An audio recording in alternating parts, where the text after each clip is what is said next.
Hello everyone, this is Scanova the Carnotaurus, and welcome to my video to close off 2020. I don't think anyone is going to deny that 2020 was a shit year, nor will I need to explain why. I will testify it got better in the last third though. If gems like this came out this year, then was it really the worst it could be? Besides that, 2020 makes us hopeful for 2021, and for me, that means in games as well. Keep in mind that I am someone who doesn't really play a lot of games, and would usually stick to playing like 3 games consistently a year. So the fact that I even have 5 to be excited about is a testament to how decent I think the quality of upcoming games is right now. So I figured I could make a video to express this, in a format I'm not used to. If you like what I did in this video, then let me know in the comments, since this is a new approach to video making for me, and lets me talk about topics on this channel that I normally wouldn't bother with. So here we go, my top 5 upcoming games of 2021. Number 5. Monster Hunter Stories 2 Wings of Ruin. If you asked me what I thought about Monster Hunter Stories a year ago, I would have been really dismissive. For anyone who doesn't know, Monster Hunter is my favorite video game franchise of all time. It's something I can't really put into words that well, but all of the games are really good at rewarding skill, progression, and success, while also having some of the best creatures I've ever seen in a fantasy video game. However, I was immediately skeptical of Monster Hunter Stories for 2 reasons. First, Monster Hunter doesn't really have a record of well-received games in the US outside of the mainline series. They are either alienated from the main player base in some way, or are quick one-offs that don't really get anywhere. I thought Monster Hunter Stories would be the same, and everyone would just kinda forget about it and move on.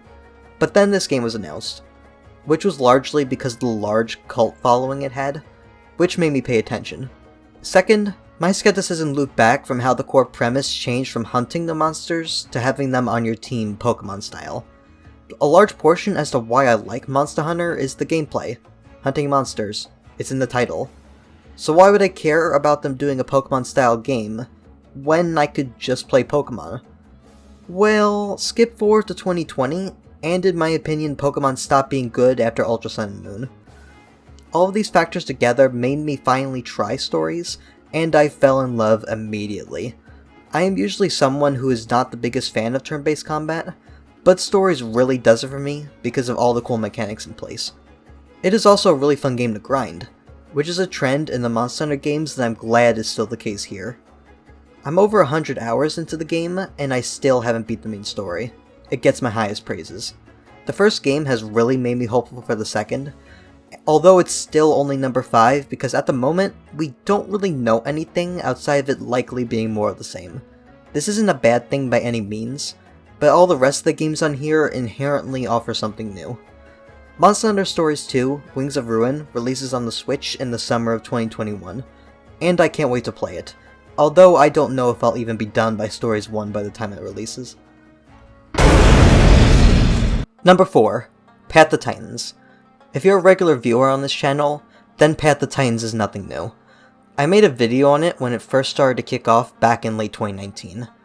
For anyone out of the loop, I can best describe Path to Titans as a dinosaur game that is a hybrid of MMO and survival, which is currently in the form of a demo that people can currently play. I find plenty of reasons to like this game. It looks gorgeous, it has some of my favorite dinosaur designs, the confirmed roster is really unique and has a lot of personality, and the game has mobile and ground-up mod support. It's a dinosaur survival game with promise, which is nice. However, over time, I find myself becoming more and more skeptical of Path to Titans, which is why it's number 4. I apologize in advance if this seems like a random tangent, but I did want to get my complaints about Path to Titans off my chest, and I don't think it's big enough or important enough to warrant its own video. First, dinosaur survival games don't exactly have a good trend in terms of success. There is like over a dozen games in this particular subgenre, and almost all of them are either dead, don't show much potential, or fail to carry momentum after their set initial potential. There's only one exception to this really, and it's not like that one doesn't have problems too.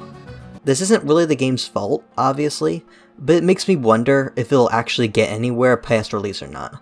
Secondly, and most importantly, I feel like Path to Titans is failing to reach the scope that has been set out for it. Keep in mind that Path of Titans is bigger than a lot of people think it is, which still surprises me to this day. Path of Titans is easily one of the most supported indie dinosaur survival games of all time. Its donation numbers are over 4 times that of the dino gaming culture phenomenon that was Saurian of all games. Yet, current development of the game doesn't really reflect this. At this point, Path of Titans is currently nothing but a very shallow game demo. Yes guys, I know it's just a demo, but it's also a demo that's been out for 18 months now, and has nearly $1 million of backing behind it.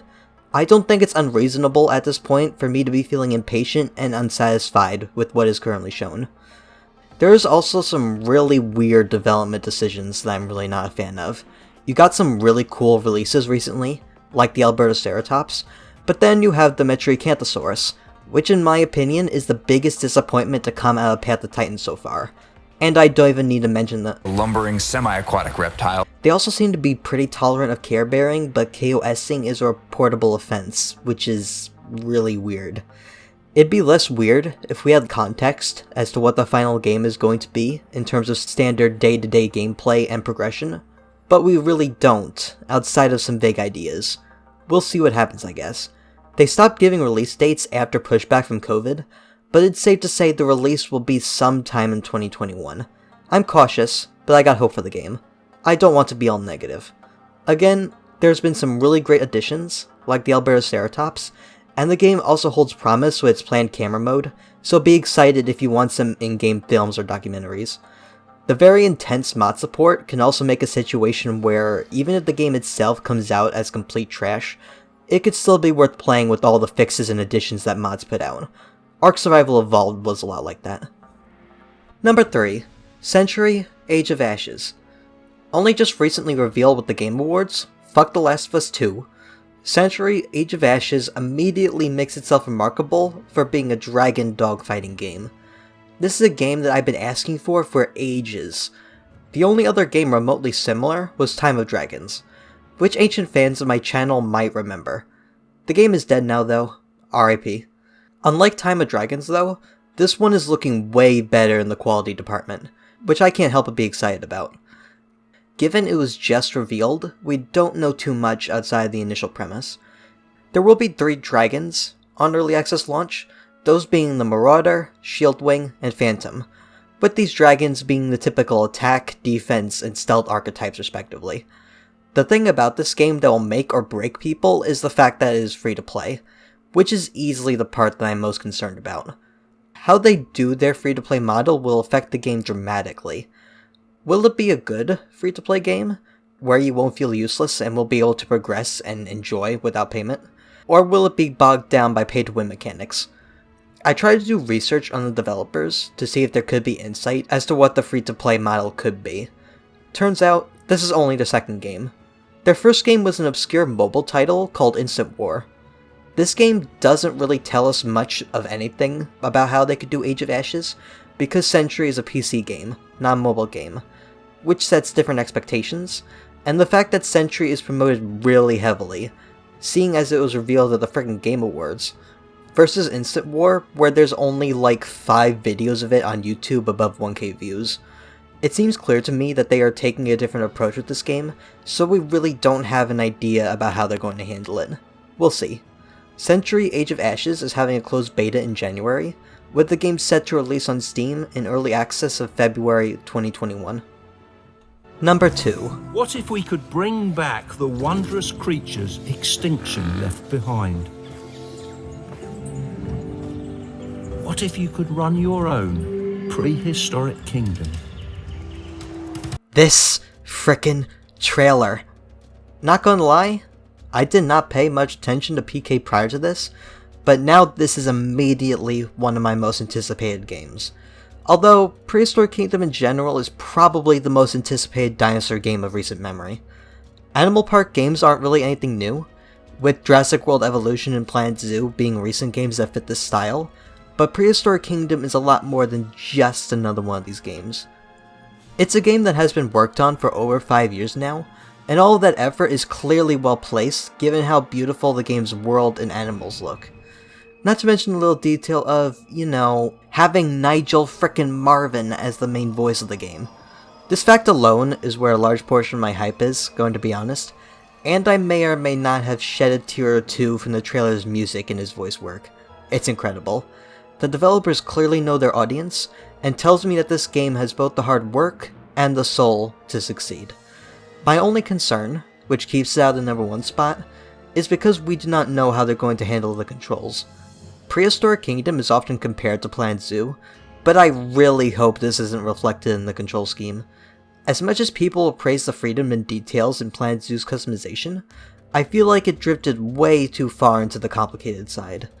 It could take a decent chunk of time to make a decent looking, practical exhibit, which is a striking contrast to many older Animal Park sims and even some of the more recent ones, like Jurassic World Evolution. For example, I feel like there is no way I'd be able to play Planet Zoo if I was a child, which is a major turnoff for me. For Prehistoric Kingdom, I feel like complexity should be a part of the controls and building. It's 2020 after all. But they shouldn't sacrifice practicality for it either. We'll see what they do. Prehistoric Kingdom is releasing in early access on PC in the second quarter of 2021, and it will definitely be welcomed with open arms. Just avoid the PK Discord though. I heard they're really toxic for some reason. Finally, number 1. Monster Hunter Rise. This one I'm going to be a bit brief because this isn't really a surprise with hindsight, and I'm sure that nobody wants to hear me gush about Monster Hunter again. As the next portable installment of the Monster Hunter series, Monster Hunter Rise stands tall for taking the 5th gen foundation that Monster Hunter World laid before it, and returned to form with not only returning monsters, but also returning maps and game design concepts. To put it simply, I feel like Monster Hunter as a series has only gotten better and better with each and every game. There are some things I did not like about World, like the mantles and Clutch Claw, and Rise seems to not have them present, in favor of the Wire Bug, which seems to be a much better system that is reminiscent of Generation Ultimate's Hunter Arts. The game is also much more liberating than World in terms of monster variety, having leviathans, amphibians, more fanged beasts besides a scary monkey, and bug monsters too. I have zero complaints about this game, and it will likely be yet another Monster Hunter game that I sink hundreds of hours into over the course of 2021. Wondering what's going on with the mounting system though.